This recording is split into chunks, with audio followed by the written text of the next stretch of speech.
नमस्ते दोस्तों, कैसे हैं आप सभी का स्वागत है एक और नए वीडियो में। पिछले वीडियो में हम लोगों ने यूक्लिड विभाजन प्रमेयिका और यूक्लिड विभाजन एल्गोरिथ्म को समझा था और बहुत अच्छे तरीके से समझा था। और इस वीडियो में हम प्रश्नावली 1.1 को हल करने वाले हैं। इनके प्रश्नों को सबसे पहले हम पढ़ेंगे, समझेंगे और उन प्रश्नों का हल करने का हम प्रयास करेंगे। ये प्रश्नावली यूक्लिड विभाजन प्रमेयिका और यूक्लिड विभाजन एल्गोरिथ्म पर आधारित है, तो इसमें दिए हुए प्रश्नों को उसी के आधार पर हम लोग करने वाले हैं। तो चलिए सबसे पहले प्रश्न को पढ़ लेते हैं कि प्रश्न क्या कहता है, उसके बाद इसे समझेंगे और हल करने का प्रयास करेंगे। प्रश्न कह रहा है कि निम्नलिखित संख्याओं का HCF ज्ञात करने के लिए यूक्लिड विभाजन एल्गोरिथ्म का प्रयोग कीजिए। देखिए, अभी तो फिलहाल हम इस प्रश्न को कर रहे हैं, तो अभी हमने यूक्लिड विभाजन एल्गोरिथ्म और यूक्लिड विभाजन प्रमेयिका पढ़ा है, तो इस प्रश्न को हम कर सकते हैं। लेकिन बाद में चल के जब अंत में आपका अंत समय आएगा, जब बोर्ड का एग्जाम का टाइम आएगा, तो आप इस प्रश्न को कैसे करेंगे। तो प्रश्न को करने के लिए आपको पता होना चाहिए कि यूक्लिड विभाजन एल्गोरिथ्म होता क्या है, तभी तो इस प्रश्न को हम कर पाएंगे। तो हम अभी जानते हैं और इसको दिमाग में बिठा लेते हैं और इसका हम बार बार रिवीजन भी करते रहेंगे कि ये चीज क्या होता है। एक दो बार दिमाग में बढ़िया से बैठ गया ना, तो ये अंत समय तक भी आप नहीं भूलिएगा, अगली कक्षाओं में चले जाइएगा तब भी नहीं भूलिएगा। तो ध्यान से देखिए, यूक्लिड विभाजन एल्गोरिथ्म होता क्या है। हमने क्या पढ़ा है कि ये होता है दो धनात्मक संख्याओं का HCF ज्ञात करने का एक तरीका, और इस तरीके में हम यूक्लिड विभाजन प्रमेयिका का प्रयोग करते हैं। और यूक्लिड विभाजन प्रमेयिका के हिसाब से क्या होता है, ये कहता है कि यदि दो धनात्मक पूर्णांक a और b हमें दे दो, तो इस चीज को हम a बराबर bq प्लस r के रूप में लिख सकते हैं। और यहाँ पे q और r जो दो चीजें आ रही हैं, ये दो पूर्ण संख्याएं होती हैं, या इसे हम पूर्णांक भी कह सकते हैं। हम देखते हैं कि ये चीज क्या होता है कि जो चीज हम लोग बचपन से पढ़ते आ रहे हैं भाग, उसी का जांच का सूत्र लिखा हुआ है। और यहाँ पे स्थिति एक और बता दी गई है कि जो r यानी शेषफल का जो मान होगा, ये b से छोटा होगा, 0 से बड़ा या 0 के बराबर होगा। ये होता है यूक्लिड विभाजन प्रमेयिका। तो चलिए हम इस प्रश्न को करते हैं बिना समय गवाए हुए। यहाँ पे हमें दो संख्याएं दी हुई हैं, तो हम भाषा के साथ लिखते हुए इन प्रश्नों को हम हल करेंगे। हम यहाँ पे लिख सकते हैं कि दी गई संख्याएं हैं क्या, या लिखेंगे कि दिया गया संख्या है, a बराबर क्या है 225, और b बराबर क्या दिया हुआ है, इसको और लिख लेते हैं, और b बराबर हमें क्या दिया हुआ है 135 दिया हुआ है। यूक्लिड विभाजन एल्गोरिथ्म कह रहा है ना, तो इसमें हम यूक्लिड विभाजन प्रमेयिका का प्रयोग करने वाले हैं। तो a और b मान लेते हैं। a उस संख्या को हम मानते हैं जो बड़ी होती है, और b उस संख्या को मानते हैं जो छोटी होती है। तो यहाँ पे 225 बड़ा है तो a मान लिया है। अब इसको हम क्या करेंगे, यूक्लिड विभाजन प्रमेयिका के हिसाब से लिखेंगे। यूक्लिड विभाजन प्रमेयिका से हम क्या लिखेंगे, इसको लिखेंगे कि a बराबर bq प्लस r के रूप में। यहां r का भी स्थिति हम लिख देंगे कि r का स्थिति होगा b से छोटा, 0 से बड़ा या 0 के बराबर। अब देखिए यहाँ पे a क्या दिया हुआ है, a दिया हुआ है 225 बराबर b क्या दिया हुआ है 135। अब q क्या होगा और r क्या होगा। तो इसको अगर हम इस रूप में नहीं कर पा रहे हैं, तो हम क्या करेंगे, रफ में इसका हम HCF ज्ञात करेंगे, और जितने स्टेप में HCF ज्ञात होगा उसको हम यहाँ पे लिखते चले जाएंगे। तो चलिए हम रफ में इस काम को कर लेते हैं। तो 135 से हम क्या करेंगे, ऊपर लिख लेते हैं थोड़ा सा। 135 से भाग देंगे 225 में, तो कितने बार में जाएगा, एक बार में जाएगा 135। 5 में से 5 जाएगा, बचेगा 0। 12 में से 3 जाएगा, बचेगा 9, ये नहीं कटेगा। अब ये क्या बन जाएगा, ये 90 बन जाएगा भाजक, और 135 बन जाएगा भाज्य। फिर ज्ञात करेंगे तो 2 बार में नहीं जाएगा, एक बार में जाएगा, तो ये हो जाएगा 90। ऊपर से क्या उतरेगा 5, 13 में से 9 गया, बचा 4, 45। अब ये 45 क्या बन जाएगा भाजक, और 90 बन जाएगा भाज्य। 45 दूना 90। इस बार क्या आ गया, शेषफल शून्य आ गया। तो शेषफल शून्य कौन लेके आ रहा है, 45 लेके आ रहा है, अर्थात भाजक लेके आ रहा है। भाजक का मान क्या है, 45 है। तो HCF ऑफ इन दोनों संख्याओं का क्या हो जाएगा, 45 हो जाएगा। अब यहां से हम प्रत्येक स्टेप को लिख लेते हैं। 35 में हम किससे गुणा करेंगे, 1 से गुणा करेंगे, यानी Q का मान 1 हो गया। शेषफल कितना आ रहा है, 90 आ रहा है, यानी R का मान क्या हो गया, 90 हो गया। अब हम अगर यहाँ पे देखें तो शेषफल शून्य के बराबर नहीं है। ये जो शेषफल दिया हुआ है ये शून्य के बराबर नहीं है। तो फिर से हम किन किन संख्याओं पे, शेषफल पे और जो पहले भाजक था, उन दो संख्याओं पे यूक्लिड विभाजन प्रमेयिका का प्रयोग करेंगे। तो चाहे तो हम शब्द के रूप में लिख सकते हैं, या लाइन बाय लाइन इसका हम प्रयोग कर सकते हैं। तो यहाँ पे हम क्या लिख लेते हैं, 135 बराबर 90 गुणे 1 प्लस का 45। इसके बाद चाहे तो हम भाषा के साथ लिख सकते हैं, या ऐसे भी लिखेंगे तो चलेगा। अब क्या हो जाएगा, अब 90 हमारा बन जाएगा भाज्य, 45 बन जाएगा भाजक। 45 में 2 से गुणा करेंगे तो 90 आ जाएगा। तो शेषफल क्या आएगा, 0 आएगा। इस चीज को यहाँ पे मिटा देंगे, ये रफ का काम होगा तो हम पीछे ही करेंगे, ठीक है। अब यहां से हम लिख सकते हैं कि चूंकि भाजक 45 शेष शून्य को लेके आ रहा है, लेकर आ रहा है,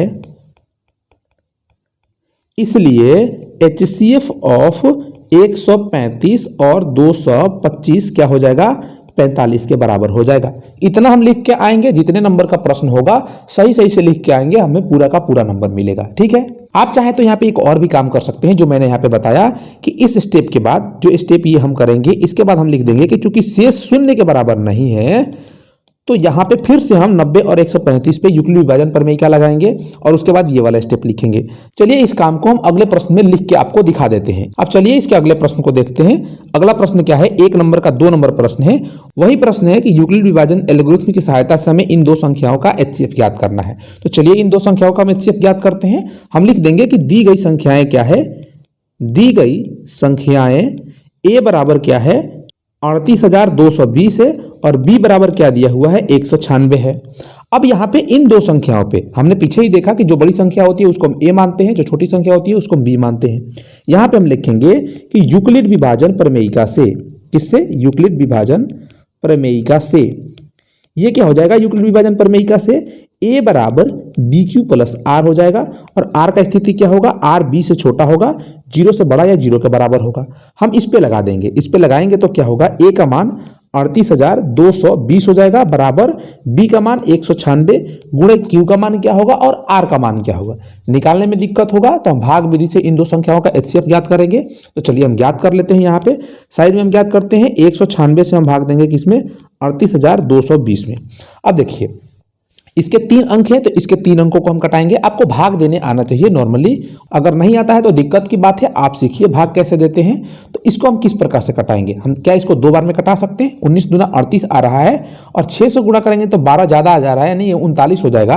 तो 2 बार में नहीं जाएगा, कितने बार में जाएगा, 1 बार में जाएगा। 1 बार में हम गुणा करेंगे तो 196 ही हो जाएगा, 12 में से 6 जाएगा बचेगा 6, ये हो जाएगा 17, 17 में से 9 जाएगा बचेगा 8 और 2 में से 1 जाएगा बचेगा 1, 186 आ रहा है। 186 कम है तो ऊपर से हम उतारेंगे एक अंक, तो कितना हो जाएगा, 1862 हो जाएगा। देखिए ये कितना बार में जा रहा है, 19 9 181 के आसपास आ रहा है। हम 9 से गुणा करके एक बार जांच कर लेते हैं कि ये क्या आएगा कि नहीं आएगा। 9 से गुणा करते हैं तो 9 छक्के 54 के 4, हाथ में 5, 81 और 5 कितना हो जाएगा, 86, हाथ में 8, 9 8 17, यानी कि कम ही आ रहा है। 10 बार में तो जाएगा नहीं, 1960 हो जाएगा, तो 9 बार में ही जाएगा। तो 12 में से 4 गया बचा 8, ये क्या हो गया 15, 15 में से 6 गया बचा 9, इधर क्या हो जाएगा 7, 7 में 7 कट गया, 1 में से 1 जाएगा कट जाएगा, ऊपर से कितना उतरेगा 0। अब देखते हैं ये कितने बार में जाएगा, 19 5 95, क्या ये 5 बार में जा सकता है, देखते हैं जांच करते हैं। 5 से 5 छक्के 30 के 0, हाथ में 3, 9 5 45 और 3 48, हाथ में 4, 5 और 4 9, यानी कि ये बराबर ही आ रहा है, ये कट जाएगा। यहाँ पे अगर हम देखें तो शेषफल शून्य आ जा रहा है एक ही स्टेप में, ये भाग ही दे रहे हैं ना। अब शेषफल यहाँ पे कुछ बचता तो इसको हम भाजक बनाते और 196 को भाज्य बनाते, एक ही बार में शेषफल शून्य आ गया है, अर्थात यहाँ पे क्या हो जाएगा 195 हो जाएगा प्लस शेषफल शून्य हो जाएगा।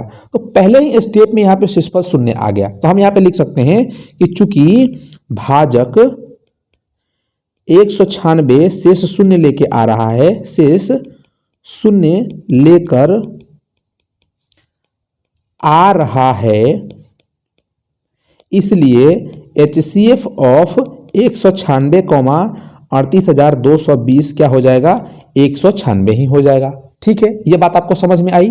या इसी चीज को जो हमने यहाँ पे इस फॉर्म में लिखा है, इसको आप इस प्रकार से लिख सकते हैं कि चूंकि शेष शून्य के बराबर है और इस स्थिति में भाजक क्या है 196 है, तो HCF ऑफ इन दोनों संख्याओं का HCF क्या हो जाएगा, 196 हो जाएगा। इस प्रकार से आप भाषा के साथ लिख सकते हैं।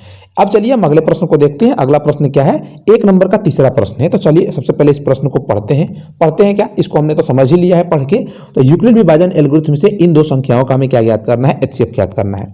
तो हम लिख देंगे कि दी गई संख्याएं क्या क्या है। यहाँ पे A बराबर क्या हो जाएगा, 867 हो जाएगा और B बराबर क्या हो जाएगा, 255 हो जाएगा, क्योंकि A बड़ा होता है और B छोटा होता है। उस प्रकार से हमने लिख दिया।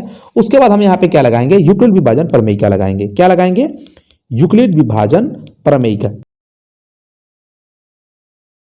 यूक्लिड विभाजन प्रमेयिका क्या होता है, ये होता है दो धनात्मक पूर्णांकों के लिए A बराबर BQ प्लस R। R का स्थिति क्या होता है, R B से छोटा होता है, 0 से बड़ा या 0 के बराबर होता है। अब इन संख्याओं पे हम यूक्लिड विभाजन प्रमेय का प्रयोग करते हैं। तो a का मान क्या है 867 बराबर b का मान क्या है 255। अब गुणे q का मान क्या होगा और r का मान क्या होगा। तो इसको हम क्या करते हैं रफ कार्य में करते हैं। 255 से जब हम भाग देंगे 867 में तो क्या आएगा, कितने बार में जा सकता है ये 25 तिहाई 75, 25 चौका 100, 4 बार में तो 100 हो जा रहा है, तो 3 बार में ये जा सकता है।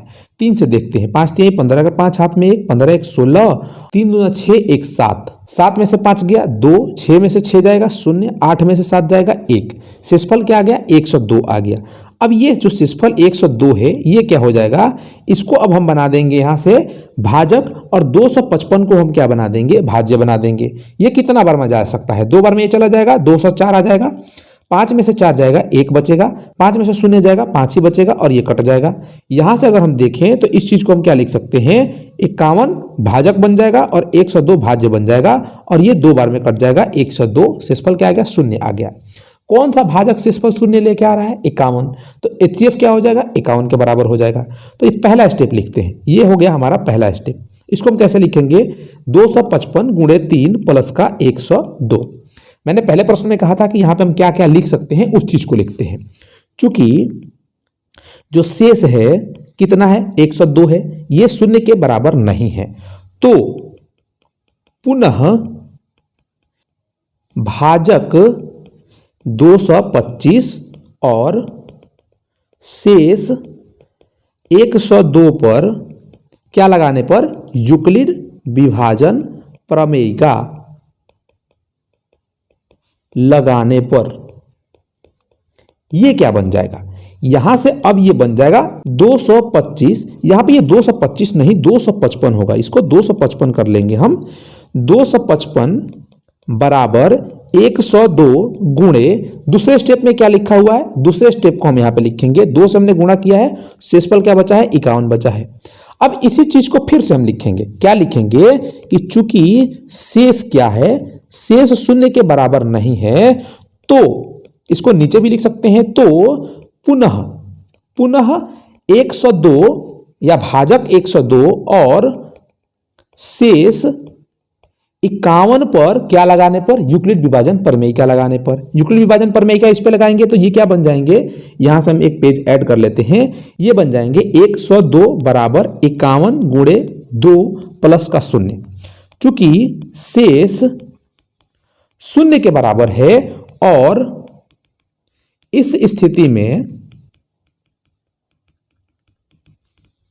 भाजक क्या है, भाजक 51 है, इसलिए HCF ऑफ 867 और 255 किसके बराबर हो जाएगा 51 के बराबर हो जाएगा। और इसी प्रकार से हमें एग्जाम में भाषा के साथ लिखना है और इसकी प्रैक्टिस हमें बार बार करनी है। जब भी हम जाके आगे मॉडल सेट भी लगाएंगे तो इसी प्रकार से बनाएंगे। हमारे कोचिंग इंस्टीट्यूट या स्कूल में जब भी पेपर होंगे तो इसी प्रकार से हम भाषा के साथ लिखेंगे, तभी हमें पूरे के पूरे नंबर मिलेंगे बोर्ड में। जब बोर्ड में इस प्रकार के प्रश्न आएंगे और इस प्रकार से हम लिखेंगे तो एग्जामिनर खुश होकर आपको नंबर देगा, बशर्ते आपकी राइटिंग अच्छी होनी चाहिए। तो साथ ही साथ अपना राइटिंग का भी आप प्रैक्टिस करते चलेंगे। चलिए हम अगले प्रश्न को देखते हैं कि अगला प्रश्न क्या कहता है और इसे समझते हैं। प्रश्न है कि दर्शाइए कि कोई धनात्मक विषम पूर्णांक 6q + 1, 6q + 3 या 6q + 5 के रूप का होता है जहां q क्या है एक पूर्णांक है।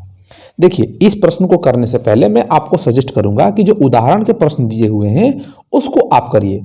अगर उदाहरण के प्रश्नों को आप देखते हैं तो इस प्रकार के प्रश्नों को जो भी प्रश्नावली में दिए जाते हैं आप मैक्सिमम प्रश्नों को कर देंगे और अपने आप से जब करेंगे तो ये लंबे समय तक याद रहेगा। ठीक है, चलिए मुद्दे से ना भटकते हुए मैं इस प्रश्न को आपको समझाने का प्रयास करता हूं और समझा के इसे हल करके आपको बताऊंगा। सबसे पहले आप प्रश्न को समझिए कि प्रश्न कह क्या रहा है। मुझे नहीं लगता कि पहली बार आप प्रश्न पढ़ने के बाद ये समझ पाए होंगे कि ये प्रश्न कह क्या रहा है। जब तक आपने पहले से इसको नहीं पढ़ा है या नहीं बनाया है, पहली बार में ये समझ में नहीं आता है। जब मैं भी पढ़ता था तो पहली बार में मुझे भी समझ में नहीं आया था। बहुत बार इसकी प्रैक्टिस करने के बाद लगा कि यार मतलब तो ये निकला। देखिए, मैं फिर से आपको प्रश्न पढ़ रहा हूं और समझाऊंगा। कह रहा है कि कोई भी धनात्मक पूर्णांक को हमें क्या करना है, दर्शाना है। किस रूप का दर्शाना है कि 6q + 1, 6q + 3 या 6q + 5 के रूप का दर्शाना है। और यहाँ जो q दिया हुआ है इसको कह रहा है कि ये कोई सा भी एक पूर्णांक है। अब मेन मतलब समझिए, मेन मतलब ये है कि कोई एक धनात्मक विषम पूर्णांक है, कोई भी एक धनात्मक विषम पूर्णांक है। धनात्मक विषम पूर्णांक क्या होते हैं? वैसी संख्याएं जिसे 2 से भाग देने के बाद शेषफल क्या आता है, 1 बचता है, उन्हें हम धनात्मक विषम पूर्णांक कहते हैं। क्या होता है? धनात्मक विषम पूर्णांक। इसके उदाहरण क्या होते हैं?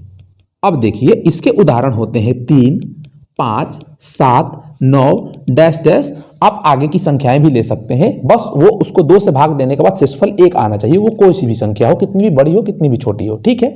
ये हो गए। धनात्मक की बात कर रहे हैं तो हमने धनात्मक संख्याएं ही ली है। अब इन संख्याओं में से किसी एक संख्या को ले लीजिए और उसे आप 6 से भाग दीजिए। 6 से भाग दीजिएगा तो कह रहा है कि 6 से भाग दीजिएगा ना तो कुछ मर्त में वो कटेगा, और अगर कट रहा है तो उसका शेषफल या तो 1 आएगा या 3 आएगा या 5 आएगा।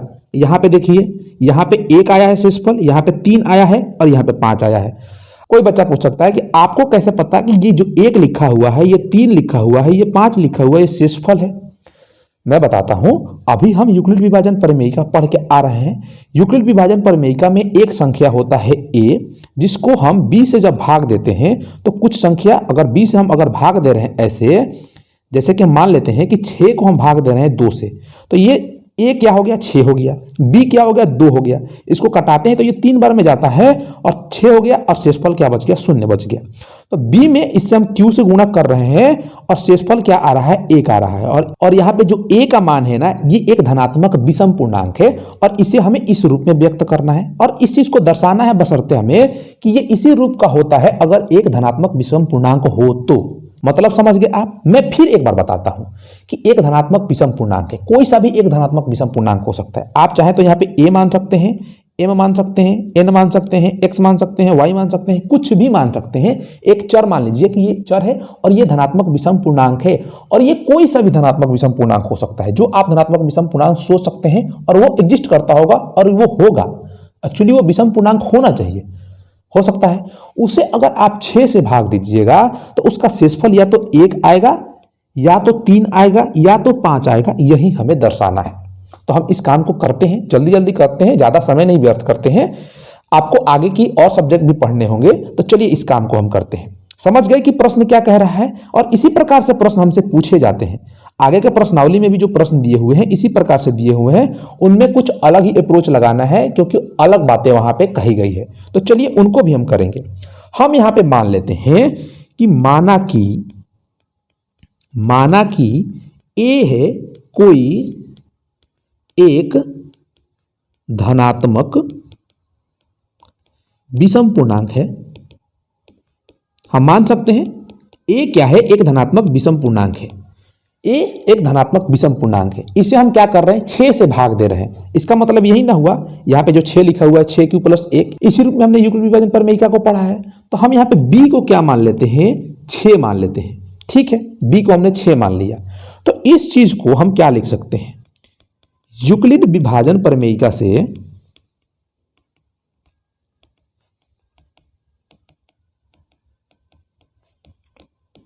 इस चीज को हम लिख सकते हैं a बराबर BQ प्लस का R। ये होता है यूक्लिड विभाजन प्रमेयिका। और यहां पे R की स्थिति ये होती है कि ये B से छोटा होगा, 0 से बड़ा या 0 के बराबर होगा। यही होता है B की स्थिति। हम बार बार प्रैक्टिस कर रहे हैं, बार बार बता रहे हैं ताकि ये आपको याद हो जाए। ठीक है, ये हो गई B की स्थिति। अब हम क्या करते हैं? अब इन मानों को रखते हैं जो चीजें हमें दी हुई है। यहां पे a एक धनात्मक विषम पूर्णांक है, इस बात का हम ध्यान रखेंगे। इसको हम 6 से भाग दे रहे हैं और q बार में मान लीजिए कि कट रहा है, तो इसका शेषफल कितना बचेगा? शेषफल r बचेगा। और r क्या क्या हो सकता है? r हो सकता है ये b से छोटा होगा यानी 6 से छोटा होगा, और 0 से बड़ा या 0 के बराबर होगा। समझ रहे हैं मैं क्या कह रहा हूं? नहीं समझ रहे हैं तो मैं आपको उदाहरण देके समझा रहा हूं, और समझ रहे हैं तो बहुत अच्छी बात है, और उदाहरण देखिएगा तो और भी आपको क्लियर हो जाएगा। देखिए, कोई भी एक धनात्मक विषम पूर्णांक ले लीजिए। जैसे उदाहरण के रूप में हम 19 को ले लेते हैं। 19 क्या है? एक धनात्मक विषम पूर्णांक है, और इसको हम 6 से भाग देते हैं। 6 से भाग देंगे तो कितना बार में जाएगा? 3 बार में जाएगा। ये 18 होगा, और ऊपर से क्या उतरेगा? 1 उतरेगा। अब हम क्या करते हैं कि एक 21 धनात्मक विषम पूर्णांक लेते हैं और इसे हम 6 से भाग देने का प्रयास करते हैं। 6 से जब इसे हम भाग देंगे तो 6 के 18 जाएगा, 24 तो होगा नहीं 4 बार में, ये भी 18 होगा। शेषफल क्या बचेगा? 3 बचेगा। एक दूसरा चाहे तो आप धनात्मक विषम पूर्णांक ले सकते हैं। हम लेते हैं 23 को। पास पास में ही लेते हैं क्योंकि सभी उदाहरणों को हम समझा सके आपको। 6 से जब इसको हम भाग देंगे तो क्या जाएगा, ये भी 3 बार में जाएगा और ये 18 होगा और 23 में से 18 जाएगा तो 5 ही बचेगा। और यहां पे हमने दिखाया कि एक 5 शेषफल आएगा, ये 1 शेषफल आएगा और 3 शेषफल आएगा। लेकिन यहां पे शेषफल क्या क्या हो सकता है, यहां पे शेषफल का मान ये जो हम ले रहे हैं ये शून्य भी हो सकता है क्योंकि शून्य के बराबर ये हो सकता है शेषफल का मान। 1 भी हो सकता है क्योंकि 0 से बड़ा कह रहा है और 6 से छोटा कह रहा है। 2 भी हो सकता है, 3 भी हो सकता है, 4 भी हो सकता है, 5 भी हो सकता है। क्या 6 होगा? 6 नहीं होगा। 6 किस लिए नहीं होगा? 6 इसलिए नहीं होगा क्योंकि जो b का मान है 6 इससे छोटा होगा r, इसके बराबर नहीं होगा, इसलिए 6 नहीं होगा।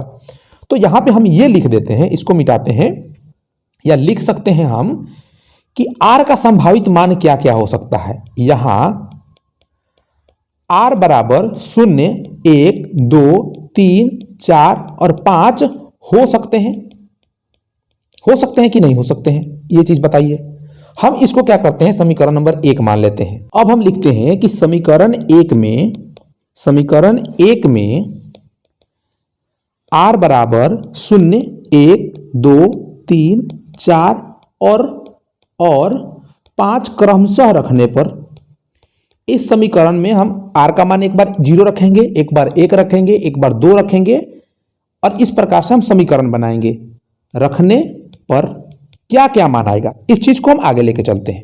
अगले वाले पेज पे लिखते हैं, ये क्या होगा, समीकरण 1 हमें क्या दिया हुआ है, a बराबर 6q प्लस का r दिया हुआ है। ये है समीकरण नंबर हमारा 1। अब इसमें हम r बराबर क्या रखते हैं, 0 रखते हैं, या पहले ही हम लिख चुके हैं कि क्रमशः इन मानों को रखेंगे तो ये क्या बनेगा, पहला चीज बनेगा a बराबर 6q प्लस का 0 यानी कि 6q। इसको चाहे तो हम समीकरण नंबर 2 मान सकते हैं। इसी प्रकार से जब हम r का मान 1 रखेंगे तो ये क्या बन जाएगा, 6q प्लस का 1 बनेगा। इसको समीकरण नंबर हम चाहे तो 3 मान सकते हैं, या समीकरण नहीं ही मानते, हम इसी प्रकार से लिखते हुए चलते हैं। जब 2 रखेंगे r का मान तो क्या बन जाएगा, 6q प्लस का 2 बन जाएगा। 3 रखेंगे तो a बराबर 6q प्लस का 3 बन जाएगा। जब हम 4 रखेंगे तो a बराबर क्या बन जाएगा, 6q प्लस का 4 बन जाएगा। और जब हम 5 रखेंगे तो a बराबर 6q प्लस का 5 बन जाएगा। बन गया। अब देखिए, अब यहाँ पे एक बात समझने वाली है। क्या बात समझने वाली है, इस चीज को समझिएगा। हमें दर्शाना था क्या कि जो धनात्मक विषम पूर्णांक होगा वो 6q प्लस 1 के रूप का होगा, 6q प्लस 3 के रूप का होगा या 6q प्लस 5 के रूप का होगा। लेकिन हम यहाँ पे देख रहे हैं कि ये जो धनात्मक विषम पूर्णांक है ये 6q के रूप का भी है, 6q प्लस 2 के भी रूप का है, 6q प्लस 4 के भी रूप का है। तो हम कैसे कहें कि ये 6q प्लस 1 या 3 या 5 के रूप का है? तो इस चीज को हमें बताना पड़ेगा कि ये जो हमने धनात्मक विषम पूर्णांक लिया है ये विषम पूर्णांक के बराबर होना चाहिए, ना कि सम पूर्णांक के बराबर। ये क्या कह दिया मैंने, समझ में तो आपको आया नहीं होगा। पहली बार पढ़ रहे हैं तो बिल्कुल समझ में नहीं आया होगा। यहां पे आपको सोचना है। सोचना ये है, अगर आप नहीं सोच पा रहे तो मैं आपको सोचवा रहा हूं। अब इस समीकरण को देखिए जो हमने यहां पे लिया है, ये क्या है, ये है a बराबर 6q है। अब 6q क्या है, यहां पे हम बात करें तो a जो दिया हुआ है हमारा ये धनात्मक और विषम पूर्णांक है। लेकिन इसकी बात करते हैं हम, 6 क्या है, 6 एक सम संख्या है। आपको कोई संदेह है क्या? 6 में 2 से भाग दीजिए, 2 3 6 कट जाएगा, शेषफल आएगा 0। तो 6 एक सम पूर्णांक है, यानी कि सम संख्या है।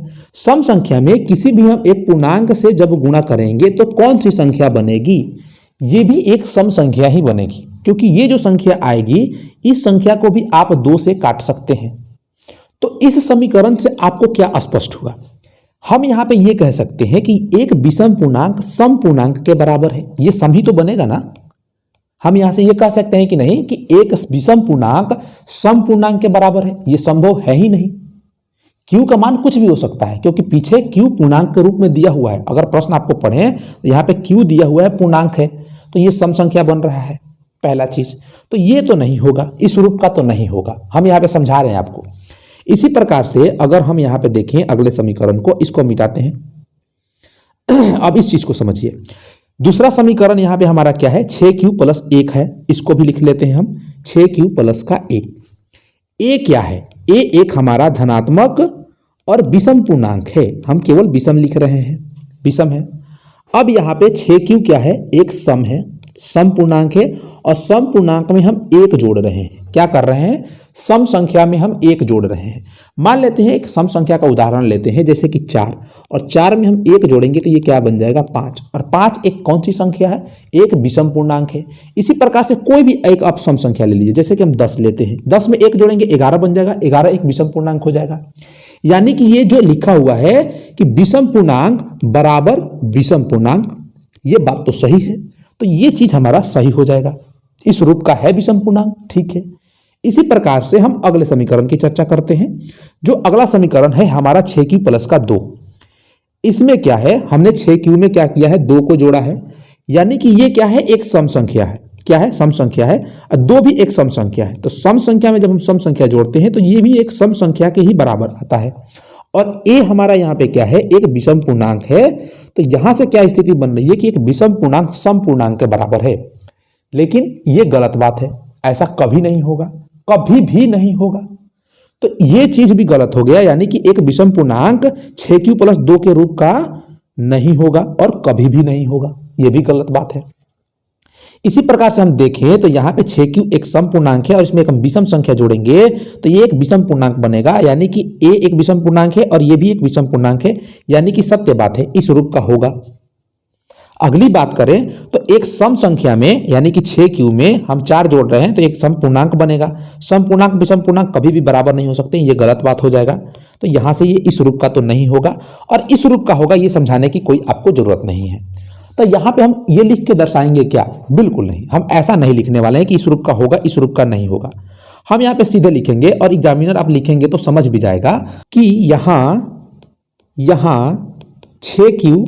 6q प्लस 2 और 6q प्लस का 4 एक धनात्मक सम पूर्णांक है, सम पूर्णांक है। अतः a इस रूप का नहीं होगा, इस रूप का नहीं होगा। तो इस a इस रूप का अगर नहीं होगा तो किस रूप का होगा? इसलिए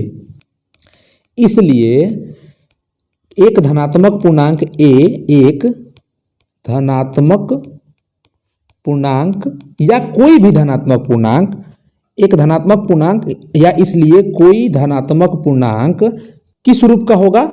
6q प्लस 1 या 6q प्लस 3 या 6q प्लस 5 के रूप का होगा।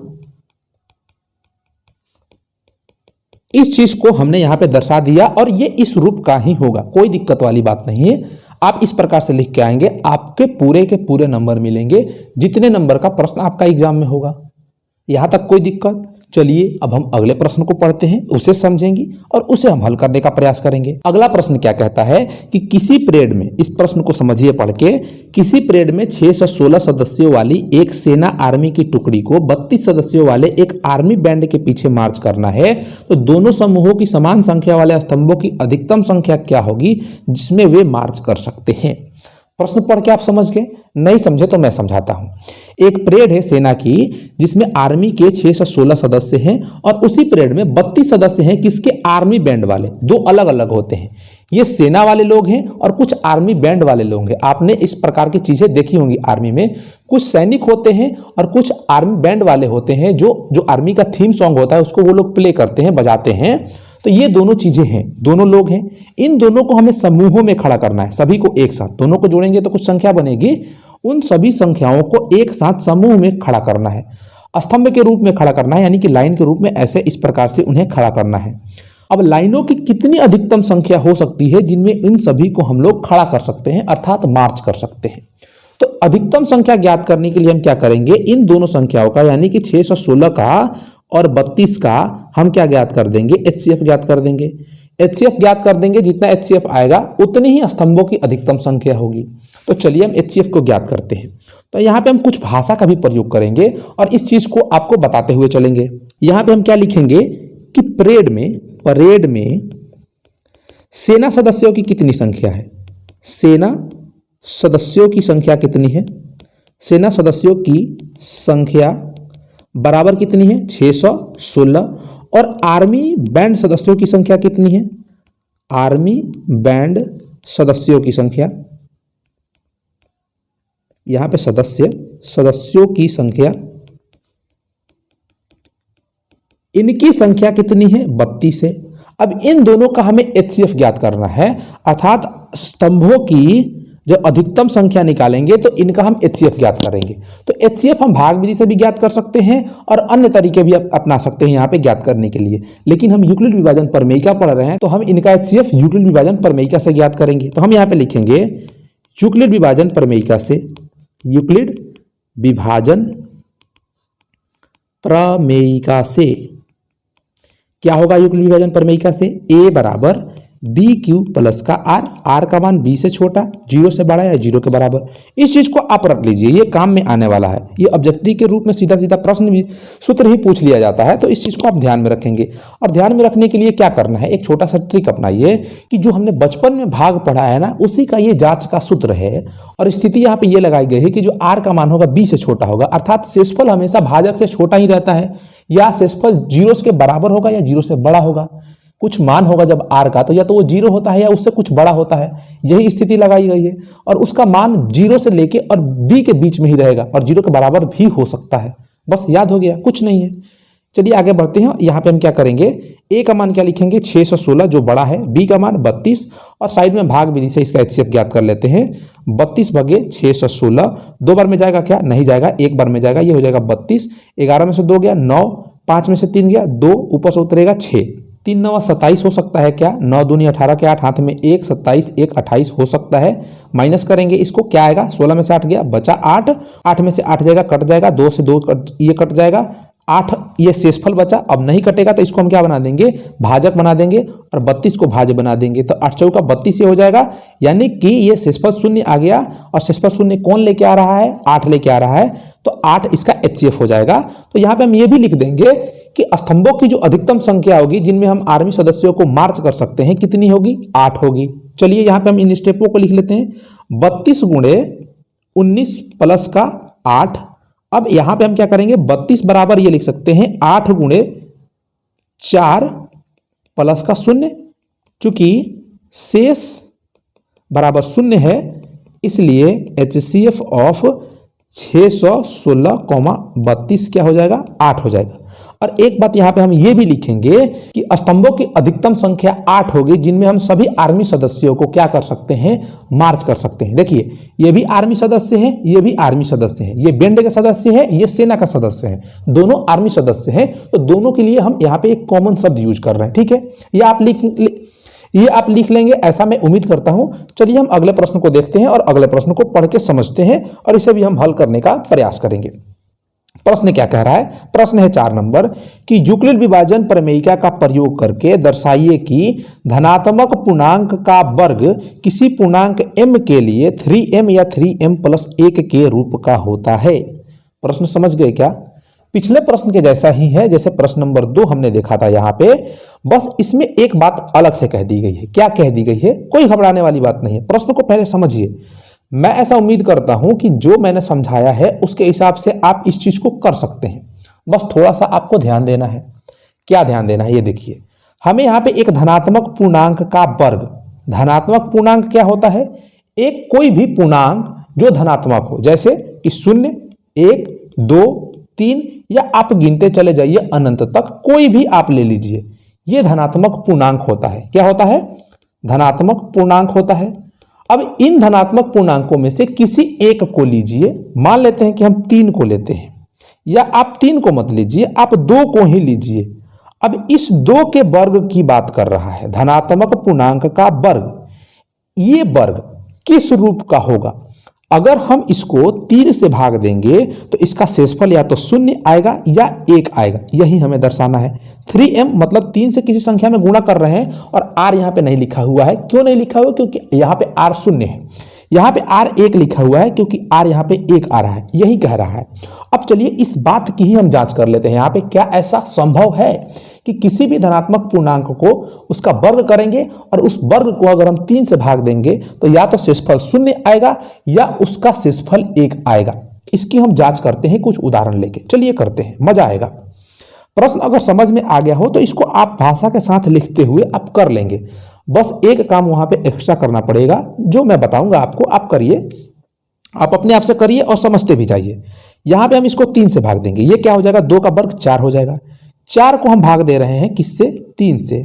3 से भाग देंगे तो एक बार में जाएगा और 3 होगा, शेषफल क्या बचेगा, 1 बचेगा, शेषफल 1 बच गया यहाँ पे। अब एक हम दूसरी संख्या लेते हैं, अब हम 3 लेते हैं और 3 का वर्ग करते हैं। 3 का वर्ग क्या आएगा, पहले हम 3 का वर्ग करेंगे, 3 का वर्ग होगा 9। अब 9 को जब हम 3 से भाग देंगे तो तितरी के 9, शेषफल आ गया 0। आपने कहा कि यार आप तो आसान आसान अंकों को लेकर आप दिखा दे रहे हैं, कोई बड़ा अंक लेके दिखाइए ना आप। तो मैं क्या करता हूं, 15 लेता हूं, एक 15 बड़ा अंक है, इसका वर्ग करेंगे। 15 का वर्ग क्या आएगा, 225 आएगा। अब इस 225 को हम क्या करेंगे, 3 से भाग देंगे, भाग देते हैं। 3 छक 18, 3 सत्ते 21, 21 आएगा, ऊपर से 1 उतरेगा, 2 में से 1 जाएगा, 1 उतरेगा, ऊपर से आएगा 5, 3 पाँचे 15, 15 कट जाएगा, शेषफल कितना बच गया, 0 बच गया। अब आप बताओ, या आप खुद से कोई भी एक संख्या लो, उसका वर्ग करो। कौन सी संख्या होनी चाहिए, धनात्मक पूर्णांक होना चाहिए, उसका वर्ग करो, 3 से भाग दो। मैं कहता हूं कि उसका शेषफल या तो 0 आएगा या 1 आएगा। तो इस प्रकार के आप पूर्णांकों का उदाहरण लेके उसका वर्ग करिए, वर्ग करके आप भाग देके जांच करते रहिए। इससे क्या होगा कि आपका वर्ग करने का प्रैक्टिस भी हो जाएगा और साथ ही साथ इस प्रश्न को आप समझ भी पाएंगे, ताकि इस प्रकार के आगे प्रश्न मिलेंगे तो आप कर पाएंगे।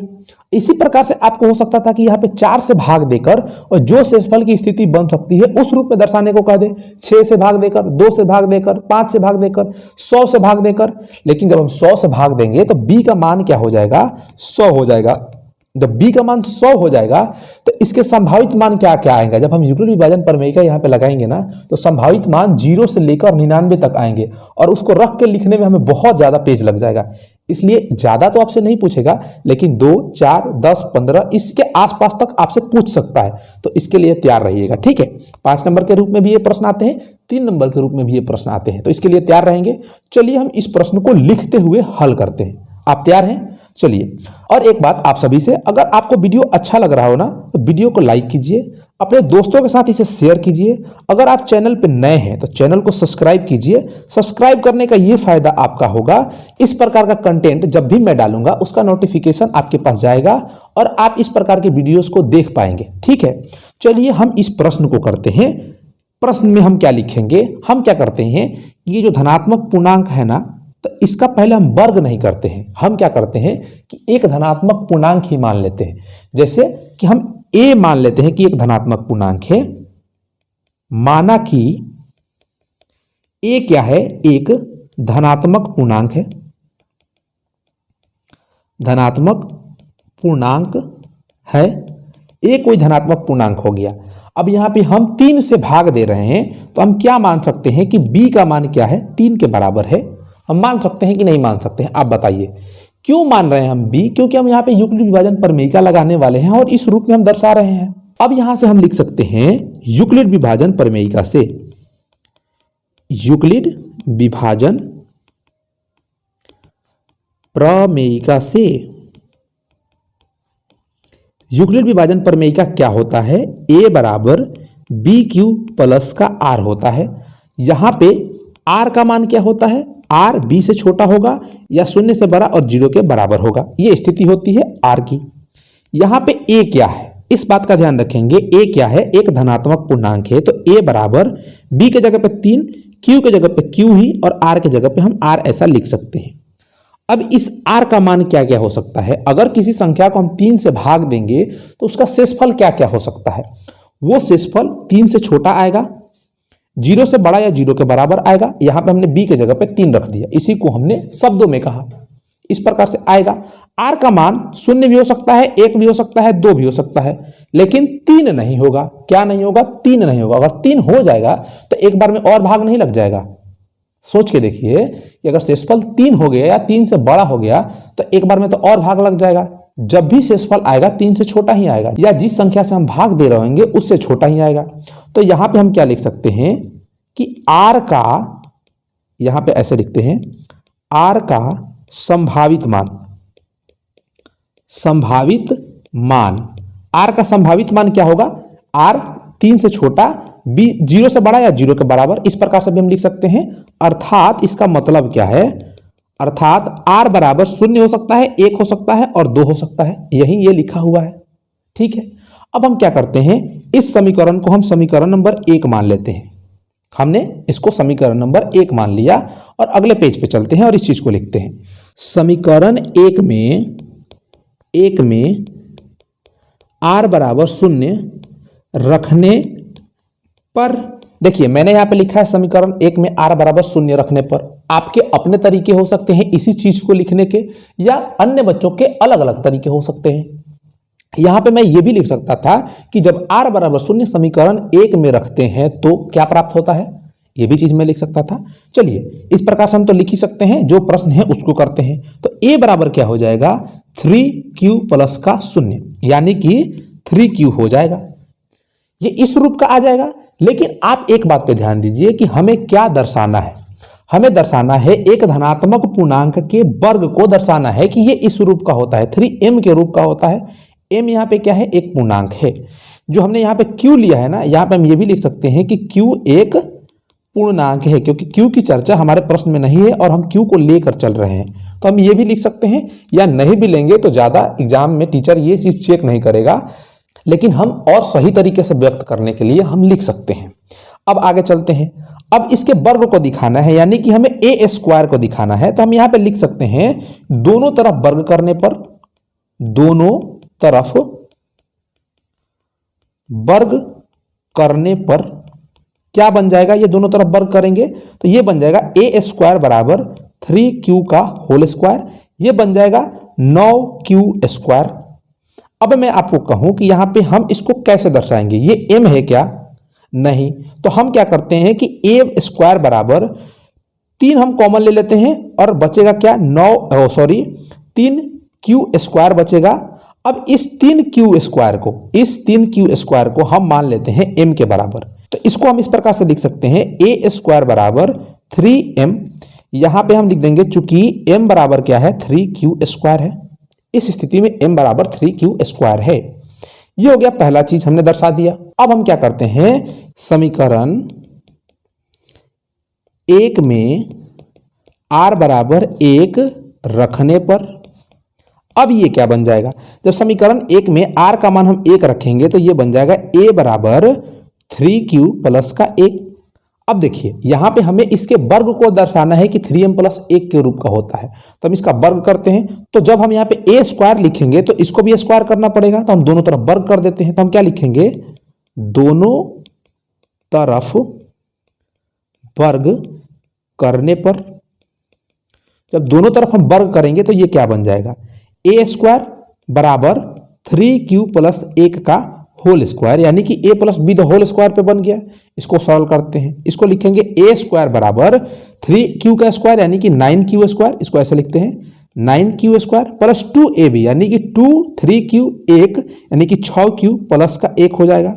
अब देखिए ये उस रूप का नहीं है, 3m प्लस 1 के रूप का नहीं है, तो इसे हमें उस रूप में लाना पड़ेगा या 3m के रूप में लाना पड़ेगा। तो हम क्या करते हैं, हम यहाँ पे अगर देखें तो इन दोनों पदों में 3 कॉमन है या 3q कॉमन है, तो हम केवल 3 को कॉमन लेते हैं। तो हम इसको लिख सकते हैं a स्क्वायर बराबर 3 गुणे 3q स्क्वायर प्लस का 2q, इसको फिर करेंगे तो हम उसी रूप में आ जाएगा, और प्लस का 1। ठीक है, इस चीज को हम फिर से ऐसा लिख सकते हैं 3m प्लस का 1, और यहाँ पे हम ये लिख देंगे ब्रैकेट में कि m का मान यहाँ पे क्या है, 3q स्क्वायर प्लस का 2q है। हमने दर्शा दिया कि a स्क्वायर यानी किसी धनात्मक पूर्णांक का वर्ग किस रूप का है, 3m प्लस 1 के रूप का है, और यहाँ पे हमने दर्शाया 3m के रूप का है। लेकिन कोई बच्चा कहेगा कि अभी r का मान 2 भी तो रखेंगे और उसे भी दर्शाएंगे। हम यहाँ पे क्या करते हैं कि लिखते हैं समीकरण 1 में r बराबर 2 रखने पर क्या बनेगा, समीकरण बन जाएगा a बराबर 3q प्लस का 2। लेकिन हमें इस चीज को नहीं दर्शाना है, इसके वर्ग को दर्शाना है। तो हम क्या करेंगे, लिख देंगे यहां पे दोनों तरफ वर्ग करने पर,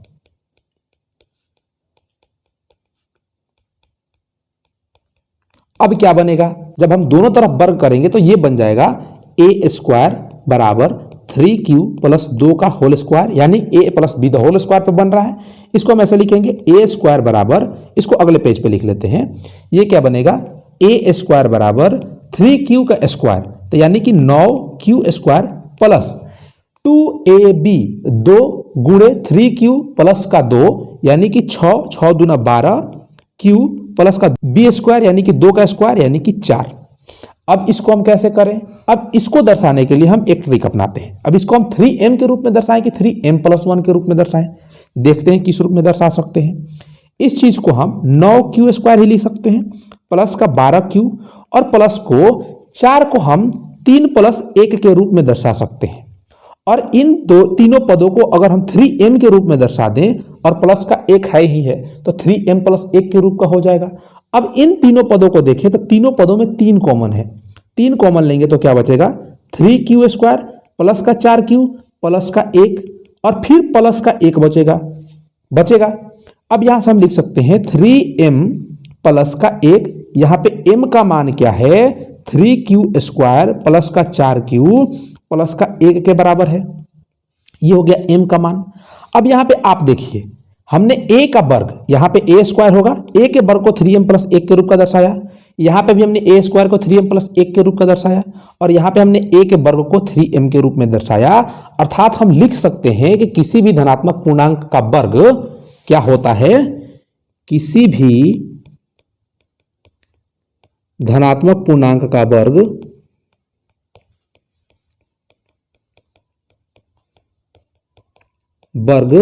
किस रूप का होता है? 3m या 3m प्लस 1 के रूप का होता है। इस चीज को हम ऐसा दर्शा सकते हैं। तो चलिए हम अगले प्रश्न को देखते हैं। मैं सोचता हूं कि इस अगले प्रश्न को मैं आपको एक अगले वीडियो में बताऊं क्योंकि इसमें भी बहुत सारी चीजें समझना जरूरी है। क्योंकि इस प्रश्न में कह रहा है कि एक धनात्मक पूर्णांक के घन को हमें इस रूप में दर्शाना है, तो थोड़ा ये लंबा हो जाएगा और इसको मैं सोच रहा हूं कि आपको एक अगले वीडियो में अच्छे तरीके से समझाऊं।